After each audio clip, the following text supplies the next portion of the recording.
اپنے چچا ابو طالب کو اسلام قبول کرانے کی کوشش کی، لیکن تم جانتے ہو تمام تر کوششوں کے باوجود چچا نے اپنے آباء و اجداد کا مذہب منتخب کیا۔ محبت کی بات کریں تو پیغمبر صلی اللہ علیہ وسلم کے چچا ان سے محبت کرتے، اس وجہ سے جب تک اجازت تھی وہ اپنے چچا کی گناہوں کی معافی مانگتے رہے۔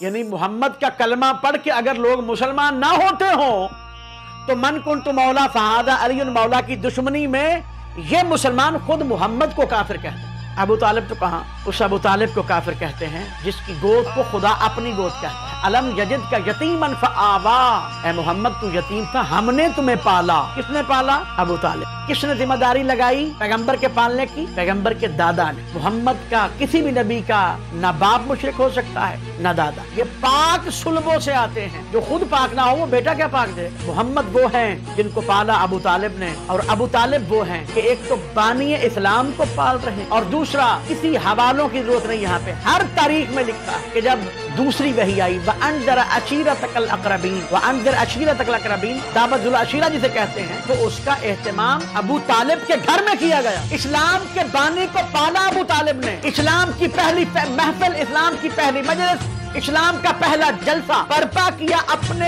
گھر میں ابو طالب نے، جبکہ محمد کا اپنا گھر موجود تھا، جناب خدیجہ سے شادی ہو چکی تھی، لیکن اس کے باوجود پیغمبر کے کہنے پر ابو طالب نے اپنے گھر میں اہتمام کیا۔ لوگ کہتے ہیں ابو طالب کا، اسلام کے بانی کو پالا ابو طالب نے، اسلام کا آغاز ابو طالب نے اپنے گھر سے کیا، اور جس جس کو ابو طالب نے پالا، کیا وہ محمد بنا یا علی بنا؟ اور فریقین کی کتب سے ثابت ہے کہ محمد خاتم الانبیاء ہے، افضل الانبیاء، اور علی واحد محمد کے بھائی جو افضل الاوصیاء، جو افضل الاولیاء ہیں، جو منبع مرکز اولیاء ہیں، ولایت علی کے در سے نکل، ان کے پالنے والا کافر ہے۔ اور جس کو پالا، جس کا کلمہ پڑھ کے سارے مسلمان ہوتے ہیں، مسلمان ہونے کے بعد نفاق سے پاک ہی تم تب ہوتے ہو جب علی کی ولایت کا اقرار کرتے ہیں۔